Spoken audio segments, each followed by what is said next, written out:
It's no secret we've seen some absolutely massive failures occur in the crypto space. Celsius, BlockFi, FTX, Three Arrows Cap, SVG Bank, Signature Bank. The question is the biggest failure yet to come? Welcome back, everyone. We're going to dive right into it. Thank you very much, Michael931, for tagging us in this tweet. So, Ethereum Insider drops bombshell. ETH founders fraud bigger than FTX. Sounds spicy. Let's dig in. Attorney and former advisor for ETH, Steven Nerioff, recently published a shocking piece about Ethereum in an X post on Thursday. The lawyer, who has personal knowledge of ETH, having worked for the blockchain network previously, has come forward with explosive allegations regarding the actions of Ethereum founders Vitalik Buterin and Joseph Lubin. According to Nerioff, these two Ethereum founders have allegedly orchestrated fraudulent activities regarding the ETH blockchain that exceed the scale of the actions committed by former CEO and founder of FTX, Sam Bankman-Fried. Ethereum is the fraudulent elephant in the room in plain sight, 1,000 times bigger than SBF. It's kind of funny because obviously Bitcoiners have been saying that ETH is the biggest fraud in the space, and I'll explain a little bit about that after. I mean, we've done many clips on how ETH is a state capture tool, on how ETH is a total grift, on how proof of stake just makes it more centralized and easier to control. I mean, it just, the list goes on, right? The people from the World Economic Forum that sit on that are part of the Ethereum Foundation board. There's 3 people on the board of the Ethereum Foundation. One of those 3 is the World Economic Forum. So there you go, right? If we're just looking at percentages and we want to muddy the waters, well, there you could say, hey, 33% of the Ethereum board is World Economic Forum. Those are terrible numbers. I'm not gonna lie, that's a bad number. Anyways, okay, let's continue. Nerioff has not provided any concrete evidence to support his claims against ETH founders' alleged fraudulent activities. That does matter, okay? I'm not an ETH supporter. I think it's total grift and a scam, but if we're being objective, he's saying all these things, but we're not really seeing any concrete evidence, so to speak, yet. Anyways, this is also not the lawyer's first time targeting ETH founders with corrupt accusations. Earlier in September, the former Ethereum advisor accused Vitalik Buterin and his father, Dmitry Buterin, of a combined effort to ruin his reputation by accusing him of the extortion of an ETH ICO. And I do want to point out Vitalik's dad. If you go and do some research on him, he owns or at least him and Vitalik, I don't know, I think it's just him, that owns a publication that essentially just touts ETH, right? So it's a publication which, you know, of course, paints Ethereum in the rosiest of light as it possibly can. Anyways, it's no surprise there. I mean, this is not something that's uncommon, sadly. Insider says ETH is linked with corrupt U.S. officials. That's right, guys. The rabbit hole is going to go deep on this one, I think. Steven Nerioff disclosed that founders Joseph Lubin and Vitalik Buterin have alleged been colluding with corrupt U.S. government officials from some of the highest federal agencies. And I am going to say this, fellow Bitcoiner, the angry Chihuahua known as Dieter Bob, has definitely shared his disdain for Gary Gensler and trying to figure out why the SEC doesn't go after Ethereum. So this particular statement kind of goes along that tinfoil hat theory, right? That they're somehow bought and paid for, and that's why they stay away from Ethereum. The former advisor mentioned prominent government figures that Ethereum may have had secret dealings with, including present United States Securities and Exchange Commission Chairman Gary Gensler and former U.S. SEC Chairperson Jay Clayton. Nerioff's allegations suggest that Ethereum's corruption runs deep and high, allowing the platform to have an unfair advantage in the crypto space. The claims, which are yet to be verified, have raised questions and concerns among many crypto community members. I've done some clips where I've mentioned a specific one, that I think the most recent one, where I explained that how ETH is becoming a state capture tool. But again, right, when we talk about some corrupt links or some links to the U.S. government or agencies and stuff like that, I think that, I think what's very important, right? If we kind of zoom out, what do you have? You have Bitcoin, right, which is the number one cryptocurrency. I mean, for me, it's the only one. Of course, it's the only one that actually offers the qualities that it says.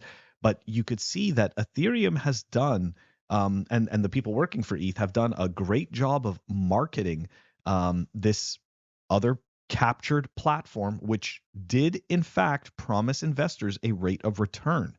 Okay, so I don't see how ETH is not a security. And it's also kind of strange because you guys you have people like Ryan S. Adams and Evan Van Mess that sit there and tout that ETH's revenues from the year from previous years or previous quarters. So I hate to break it to people, but corporations have revenue, right? Like Bitcoin has no revenue. There's no revenue to speak of in Bitcoin.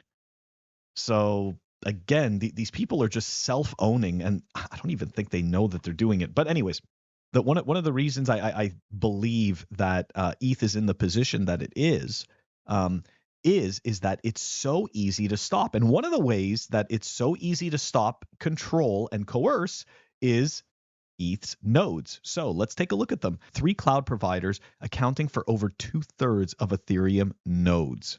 And this is from August 18th, 2022. 3 major cloud providers account for 69% of hosted nodes on the Ethereum mainnet, with over 50% of them coming from Amazon Web Services. I want you guys to really think about that, okay? Like, that is a publicly traded company. It's one of the biggest corporations in the whole world, and 50% is on their platform. So you could see here we've got this nice little graph over here of all the different providers, right? And essentially how much of the pie they own. And I mean, don't get me wrong, but that is some centralization. That's not good. High costs to run infrastructure make it more likely that nodes would run infrastructure with cloud computing providers, i.e. AWS, making Ethereum more exposed to central points of failure. Node distribution issues experienced by Solana. So keep in mind, right now, we've been hearing in the last week that, oh, look, all of these people are jumping, all these ETH bag holders are jumping ship and going to Solana. Guys, it's the same crap. Solana is just a captured piece of junk that is completely centralized. And on top of that, the icing on the cake is mostly controlled by A16Z. Ethernode data also shows that nodes are most geographically concentrated in the United States and Germany, accounting for nearly 60% of distributed Ethereum nodes worldwide. As such, government intervention from one of these 2 countries could severely impact Ethereum's decentralization at the node level. Now, so think about this. You've got the head of the blockchain council from the World Economic Forum, Iya Miyaguchi, who sits on the Ethereum Foundation board. Okay, so you've got that, number one. Number two, they've switched to proof of stake, which is entirely capturable.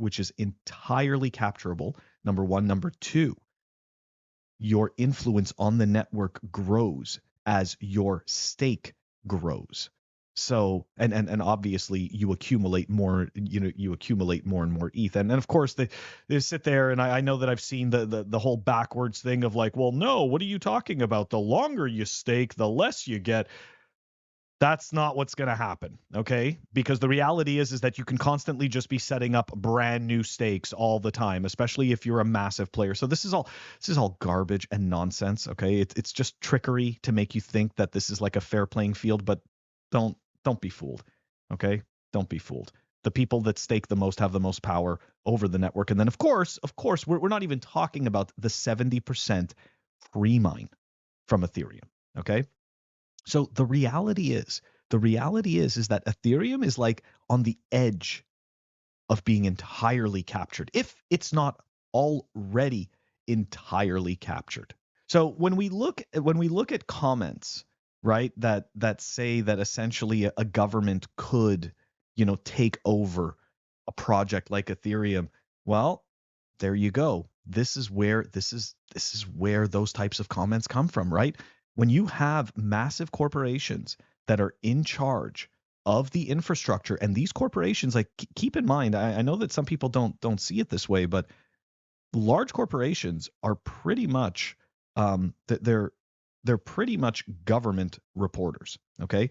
And the reason why I say that is that the government likes larger corporations than the smaller ones, because they can pretty much guarantee that every single employee that works for those corporations is going to pay their taxes. So when I look at giant corporations, I just see them as tax collection agencies. I mean, I understand that they provide a service. I understand that, in some cases they also provide a product or multiple products or whatnot. That's totally fine. I get that. But in terms of employment, right? In terms of human capital, they are tax capture tools for the state. That's really all they are. So going back to Ethereum, right? When you have massive companies like Amazon Web Services and Oracle that are hosting the majority of these ETH nodes, you need to realize that the government has their hand in that cookie jar. It may not be direct, but it is there.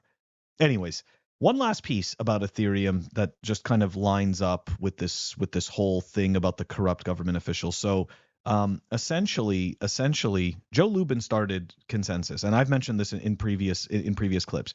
Joe Lubin started Consensus. Consensus is partially owned by J.P. Morgan.